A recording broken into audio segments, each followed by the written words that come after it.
জার্মানির চূড়ান্ত বিশ্বকাপ দলে লিভিং লেজেন্ড ম্যানুয়েল নয়ার 40 বছর বয়সেও বাকি আছে অনেক কিছু দেয়ার। ব্রাজিল মেডিকেল টিমের ঘুম হয়েছে হারাম, ফের কাফ মাসল ইনজুরিতে নেইমার নিচ্ছেন বিশ্রাম। 30% পর্যন্ত কমেছে বিশ্বকাপ টিকেটের দাম, গ্যালারিতে ঢুকতে তবু মধ্যবিত্তের ছুটবে ঘাম। ফুটবল ফ্যানরা শুনতে চায় না আর কোনো ফাঁকা বুলি, প্রতিবাদ প্রতিরোধ হবে যদি আসেন টমাস ডুলি।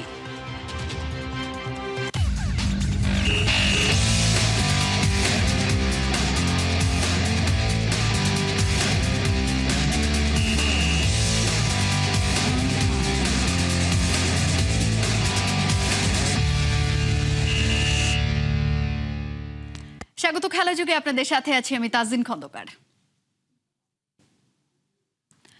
ফুটবলের খবর দিয়ে শুরু করছি। পাক্কা 2 বছর 3 মাসের একটা বিরতি, কিন্তু তাতেও ফুরিয়ে যাননি, দমে যাননি এতটুকু। আন্তর্জাতিক ফুটবলকে গুড বাই বললেও দুনিয়াকে দেখিয়ে দিলেন আমি নাম্বার 1 চয়েস। বলছিলাম জার্মানির 2014 বিশ্বকাপ জয়ী ম্যানুয়েল নয়ারের কথা। 2026 বিশ্বকাপের চূড়ান্ত স্কোয়াডে জায়গা করে নিয়েছেন 40 বছর বয়সী এই তারকা। 26 সদস্যের চূড়ান্ত স্কোয়াডে আছে তারুণ্যের জয়গানও। বিস্তারিত রিপোর্টে। আর যে পারছি না এমন আকুতি করে গ্লাভস আর বুট জোড়াকে গুড বাই বলে তুলে রাখা পাক্কা 2 বছর 3 মাসের অবসর দা সুপার কিপারের, যে চীনের প্রাচীর হয়ে সামলেছেন বাঘা বাঘা সব ফুটবলারকে, গ্রিপে ধরেছেন দুর্দান্ত সব শট। সেই ফুটবলটাকে বিদায় বলে দিয়েছিলেন ইনজুরি, বয়সের চাপ আর নতুনদের জন্য জায়গা করে দিতে। কিন্তু দ্য ওয়ার্ল্ড 2014 বিশ্বকাপ জয়ের মহানায়ক কি আর বয়সের ভারে মাথা নোয়াতে পারেন? না, ওর নামটাই যে ভয় ধরাতে যথেষ্ট প্রতিপক্ষের মনে। ওই নামটা ম্যানুয়েল নয়ার। পাক্কা 40 বছর বয়সে এসেও চিরতরুণ। 2026 বিশ্বকাপ আবারও দেখবে দ্য গ্রেট ওয়ালের সব হিংস্র থাবা। আর্জেন্টিনা, ব্রাজিল, ফ্রান্স, স্পেনের পর এবারের বিশ্বকাপে আপনার পছন্দের দল কোনটা? স্বাভাবিকভাবেই ফেভারিট লিস্টে টপ 10 এর মধ্যে থাকবে জার্মানির নামটা। কালের বিবর্তনে ধার কমলেও হারিয়ে তো যায়নি 4 বারের বিশ্ব চ্যাম্পিয়নরা। এবার আরও একটা বিশ্বকাপ জয়ের মিশনে 26 সদস্যের চূড়ান্ত স্কোয়াড ঘোষণা করেছেন, আর সেখানেই সবচেয়ে বড় চমক নিয়ে হাজির ডায়মন্ড শপরা। পুরনো চাল ভাতে বাড়ে এই কথাটি পূর্ণ আস্থা রেখেছেন কোচ। পুরো গেমটাই এখানে চেঞ্জ। প্রায় 2.5 বছর আগে ইন্টারন্যাশনাল ফুটবলটাকে আলবিদা জানিয়ে যিনি অবসরে গিয়েছিলেন 40 বছর বয়সে এসে, তিনি এখন জার্মানির রিয়েল ট্রাম্প কার্ড। হ্যাঁ, সব জল্পনা কল্পনার অবসান ঘটিয়ে 2026 বিশ্বকাপের অফিসিয়াল স্কোয়াডে রাজকীয় প্রত্যাবর্তন ঘটল এই মহাতারকার। নয়ারের সাথে এক সময়ের সেই বিখ্যাত মনোমালিন্য ভুলে কোচ সাফ জানিয়ে দিলেন দলের নাম্বার 1 চয়েস এই বুড়োই। মাঝখান থেকে বেচারা অলি তার বাউম্যানের অবস্থা যেন আশা ফুরিয়ে গেল, তাও রইল আশা। তবে নাটকের এখানেই শেষ নয়। দলে নয়ার ফিরলেও আর্মব্যান্ড কিন্তু তার হাতে উঠছে না। এবার জার্মানিকে বিশ্বকাপে লিড করবে নতুন ক্যাপ্টেন জশুয়া কিমিখ। ইনজুরির কারণে দীর্ঘদিন মাঠের বাইরে থাকা জামাল মুসিয়ালাকে দলে রাখা হয়েছে অন্ধবিশ্বাসে। কারণ নাগলসমান জানেন মুসিয়ালা মাঠে থাকা মানে এই প্রতিপক্ষের ডিফেন্স ডিস্ট্রয় হওয়া সময়ের ব্যাপার মাত্র। জার্মান স্কোয়াডে এবার যেমন আছে অভিজ্ঞতার জোর, তেমনি আছে ইয়াং ব্লাডের হুঙ্কার। সত্য ইংলিশ প্রিমিয়ার লিগ জেতা আর্সেনালের কাই হাভার্টস, লিভারপুলের ফ্লোরিয়ান উইর্টজ আর বায়ার্নের 18 বছরের বিস্ময় বালক লেনার্ড কার্লের অন্তর্ভুক্তি যেন ঠিক কাঁচা বাঁশে ঘুম ধরা নয়, বরং কাঁচা বাঁশেই কেল্লা ফতে। কিন্তু কথায় আছে না, কারো পৌষ মাস কারো তো সর্বনাশ। সার্জ নাবরির ইনজুরি আর নিকোলাস ফুলগ্রুর ও রবার্ট আন্ড্রিকের মতো চেনা মুখগুলো বাদ পড়া জার্মান ফ্যানদের হৃদয়ে রীতিমতো শকওয়েভ তৈরি করেছে। তাজিন খন্দকার, 71। এক মুহূর্তের জন্য থেমে গিয়েছিলেন কার্লো আনচেলত্তি। দলের সেরা তারকা নেইমার জুনিয়র আবারও পড়েছেন ইনজুরিতে। বিশ্বকাপের ক্যাম্পে যোগ দেওয়ার আগে সান্তোস তারকা মাঠে নামতে পারছেন না ক্লাবের হয়েও। কাফ মাসলের একটা জায়গা ফুলে উঠেছে। সিবিএফ মেডিকেল টিমের ঘুমও এখন যে হারাম। বিশ্বকাপকে আসলেই খেলতে পারবেন নেইমার, নাকি তার রিপ্লেসমেন্ট ওয়াও পেদ্রো আশাবাদী হবেন আবার? আবু নাইমের রিপোর্টে বিস্তারিত। ধরপড়া গরু সিঁদুরে মেঘ দেখলে ভয় পায়। বিশ্বকাপ না হলে তো কোনো চিন্তাই ছিল না। ইনজুরির সাথে যার চিরন্তন বসবাস, যে সর্বহারা, তার আবার হারানোর কি ভয়? কিন্তু এখন তো নেইমারের হারানোর আছে অনেক কিছুই। তার দিকে তাকিয়ে আছে সারা দুনিয়া। বন্ধু থেকে শত্রু, সবার একটাই প্রার্থনা, ফুল ফিট নেইমি খেলুক তার শেষ বিশ্বকাপ। কিন্তু হাজার কোটি এমন প্রার্থনা শুনে ঈশ্বর হয়তো মুচকি হাসেন। তার হয়তো আছে ভিন্ন কোনো পরিকল্পনা। মাথার ঘাম পায়ে ফেলে আনচেলত্তির চূড়ান্ত ব্রাজিল দলে নামটা টিকে যাওয়ার মাত্র কয়েকদিন পরেই আবার সেই ইনজুরির খবর নাড়িয়ে দিয়েছে পুরো সিভিএফ ফুটবলকে। আনচেলত্তি হয়তো ভেবেই বসেছেন, ভুল করলাম না তো? সান্তোসের হয়ে খেলা সবশেষ ম্যাচে যে সাবস্টিটিউট নাটক হয়েছে, ইনজুরির ঘটনা ঘটেছে সেই সময়ই। ক্লাবটির মেডিকেল টিম ও রিকভারি সেশন নিয়েও কাজ শুরু করেছে। তোড়জোড় শুরু হয়ে গেছে ব্রাজিল ফুটবলের মেডিকেল টিমের মধ্যেও। নিয়মিত খোঁজ খবর রাখছেন তারাও। তবে আপাতত খবর, অন্য কারোর সাহায্য ছাড়া নেইমার তার ব্যক্তিগত টিম নিয়ে নিজের রিকভারি কাজ করছেন। কিন্তু প্রশ্ন হলো, আসলে কি নেইমার বিশ্বকাপের এত বড় একটা সিজন টলারেট করতে পারবেন? যারা এতক্ষণ দুশ্চিন্তায় দম আটকে রেখেছিলেন তাদের জন্য সুখবর। সান্তোসের পক্ষ থেকে জানানো হয়েছে তার ইনজুরি একটা বাস্তব ঘটনা, তবে সেটা বড় সময়ের জন্য তাকে মাঠের বাইরে ছিটকে ফেলছে না।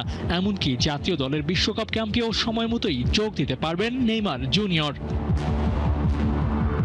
গ্রেড 1-এর ইনজুরি বলে এ যাত্রায় বেঁচে যাচ্ছেন নেইমি। তবে 48 দেশের দীর্ঘ সিজন পার হওয়াটা ব্রাজিলিয়ান নাম্বার 10-এর জন্য কঠিনই। প্রতিপক্ষগুলো বিশ্বকাপের মতো আসরে সুপারস্টার বলে তাকে ছেড়ে কথা বলবে না। নেইমার যদি ছিটকে যান তাহলে ওর জায়গায় আনচেলত্তি কাকে নিয়ে ছক সাজাবেন? 3 বছর পর নেইমার দলে ফিরে ওয়াও পেড্রোকে রেস থেকে দিলেন ছিটকে। যে কোনো কারণে তার জায়গাটা ফাঁকা হলে পেড্রোকেই ডাকবেন আনচেলত্তি। সিজনে 20 গোল, ক্লাব বিশ্বকাপ জেতায় চেলসির নায়ক। এত কিছুর পরেও বিশ্বকাপ দলে জায়গা হয়নি এই তারকার। জাস্টিস হলো কিনা সেই প্রশ্ন আনচেলত্তিকে করা যেতেই পারে। মেডিকেল টিমের পরের আপডেট যদি সান্তোস তারকার পক্ষে না যায়, তাহলে ডাকটা পেড্রোর আসতেই পারে। বয়সের সাথে পাল্লা দিয়ে বাড়ে কাফ ইনজুরিতে পড়ার সম্ভাবনা। 34 বছর বয়সী নেইমারের জন্য ব্যাপারটা আরো সিরিয়াস। বিশ্বকাপের চাপ সামলে ইনজুরিকে এড়িয়ে যেতে পারবেন তো? প্রশ্নটার সাথে উত্তরের ফারাক আপাতত অনেক।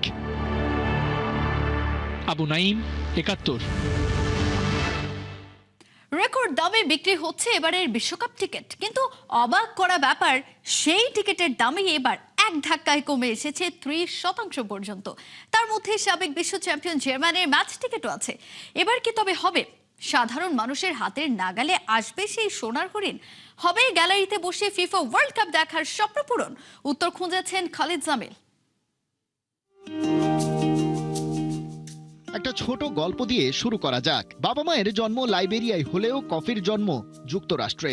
মনে প্রাণে তাই সে সাপোর্ট করছে টিম ইউএসএকেই। স্বাগতিক হিসেবে তারা খেলছে এবারের বিশ্বকাপ। 32 বছর পর ওরা হতে পেরেছে হোম টিম।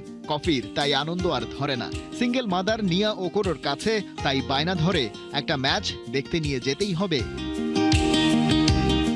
মা খুঁজে পেতে বের করেন তার জমানো টাকাগুলো, হিসেব মেলে না, তবু আশা দেখান। একটা রেস্টুরেন্টে ক্লিনিং এর কাজ করে নিউ ইয়র্কে পুরো একটা রুম ভাড়া করা যায় না। বাবা তো আর বেঁচে নেই। ল্যান্ডলর্ডের স্টোর রুমে একটা সোফা ভাড়া নিয়ে মা ছেলে থাকছেন কোনো মতে। কফি আলফা জেনারেশনের, টেকনোলজি তার বা হাতের খেল। টিকিট বুকিং সাইটে ঢুকতেই নজরে পড়ে প্রাইস ট্যাগে। মা ছেলে দুজনের টিকিটের দামে একটা অ্যাপার্টমেন্ট তো হয়েই যায়। কফি তার আবদার নিয়ে মায়ের সামনে আর দাঁড়ায় না, তবু তার স্বপ্নের ঘোড়া ছুটে চলে।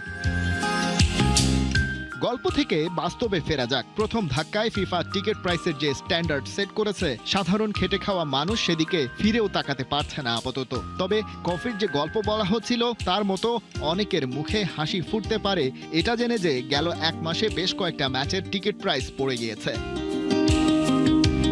রিসেলারদের তথ্য বলছে ফ্রান্স সেনেগাল ম্যাচের টিকিটের দাম কমে গেছে 28%, ইকুয়েডর জার্মানি ম্যাচের ক্ষেত্রে 26% আর 16% কমেছে নরওয়ে সেনেগাল ম্যাচের টিকিটের দাম।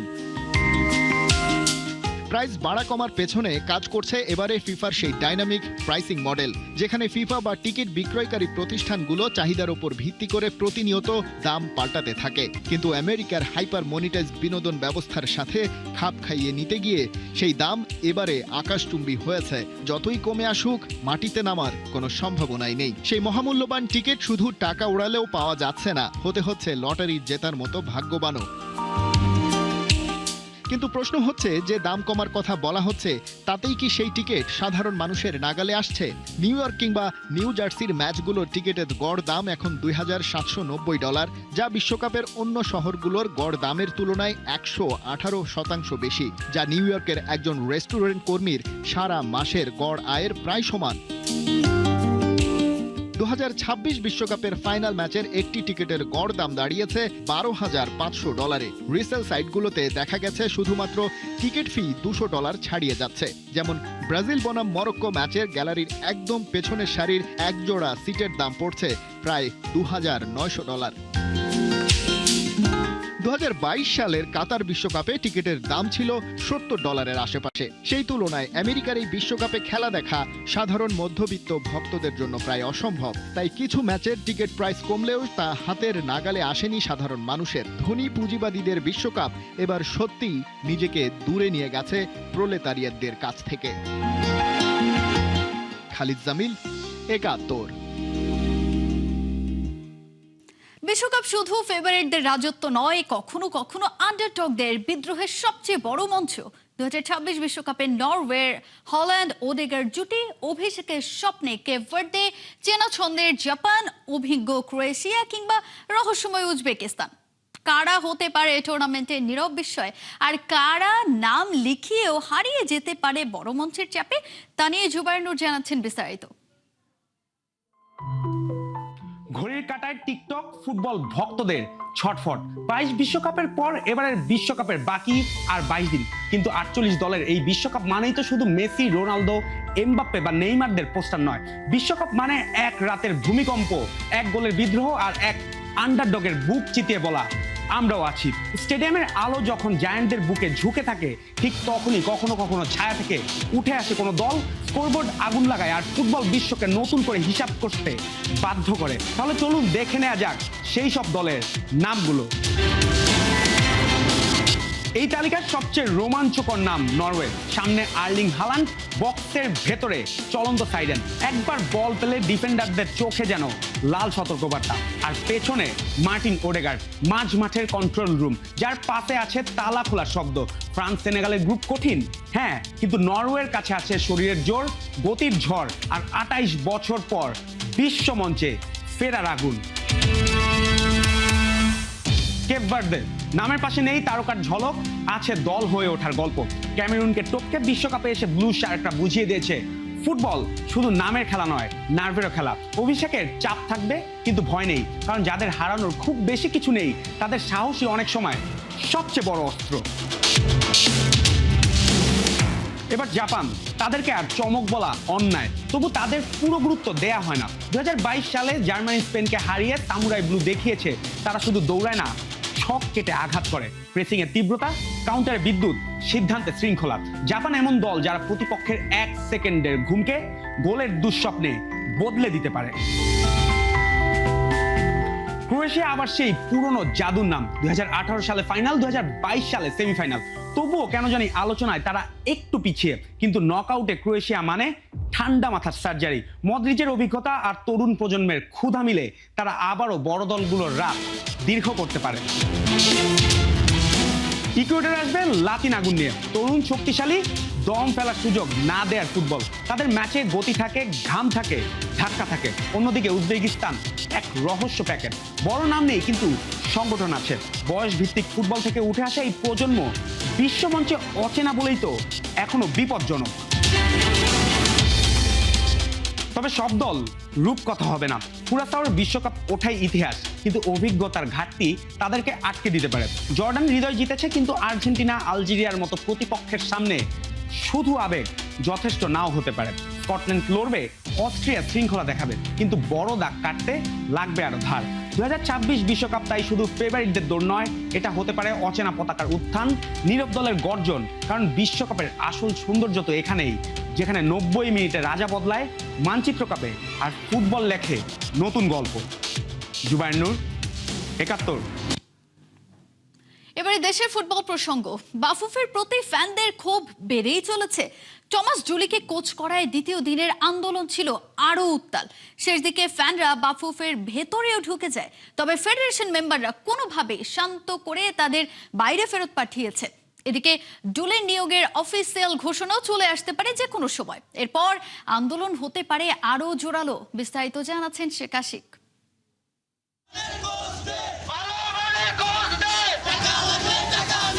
উত্তাল বাফুফে গেট। বুধবারের চেয়ে বৃহস্পতিবারের আন্দোলন আরো বেশি জমজমাট। এবার মাঠে নেমেছে বাংলাদেশ ফুটবল আল্ট্রাস। দাবি একটাই, যেমন তেমন কোচ নিয়োগ দিলে সহ্য করবে না ফ্যানরা।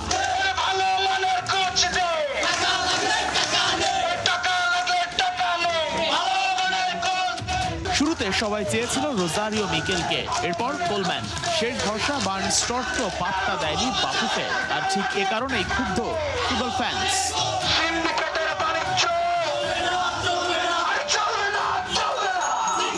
বাফুফে বারবার করে বলছে 24 মে নতুন কোচের আন্ডারেই ক্যাম্প শুরু করবে হামজা সমিত্রা। সে নতুন কোচ যে টমাস ডুলি, এটাই মানতে পারছে না ফ্যানরা। তাই তো পর দুদিন মাঠে নেমেছে ওরা। সালাউদ্দিনের আমলে আমরা যা দেখছি, তাবিদ আওয়ালে ভাবছিলাম কিছু একটা চেঞ্জ হইতে পারে, বাট তাবিদ আওয়াল আসার পরে, হামজা চৌধুরী আসার পরে যে ক্রেজটা ক্রিয়েট হয়েছে, তাবিদ আওয়াল তার নিজ হাতে এই ক্রেজগুলো নষ্ট করছে। একদিকে দিনে দিনে আন্দোলন জোরদার হচ্ছে, অন্যদিকে টমাস ডুলির বাংলাদেশে চলে আসার সময়ও এগিয়ে আসছে। শেষ পর্যন্ত এই আন্দোলন কোন দিকে যাবে সেটাই বড় প্রশ্ন। আমরা প্রয়োজনে মন্ত্রণালয়ের সামনে গিয়ে অনির্দিষ্টকালের জন্য অবস্থান নিব যে আপনারা আগে এটা বাতিল করেন। ফেডারেশন এই টাকাটা নিয়ে কোন জায়গায় কাজে লাগবে? এটা কি ওনারা খেয়ে ফেলবে? আন্দোলন যতই হোক, তার প্রভাব যে কোচ নিয়োগে একদমই পড়বে না সেটা ভালোভাবেই বোঝা যাচ্ছে। 5 জুন সান মারিনো ম্যাচ। দেশে ক্যাম্প শেষ করে নতুন কোচকে সাথে নিয়েই হামজারা উড়ে যাবে ইতালির ল্যান্ডলক দেশটাতে। সেই ম্যাচে দল ভালো করলেই ফ্যানরা ভুলে যাবে সব, এটাই বাস্তব। শেখ আশিক, 71, ঢাকা। এই ছিল এখনকার খেলা যুগের সরাসরি সংবাদ আর অনুষ্ঠান দেখতে চোখ রাখুন 71-এর ফেসবুক পেজে এবং সাবস্ক্রাইব করুন 71-এর ইউটিউব চ্যানেল। থাকুন 71-এর সাথে।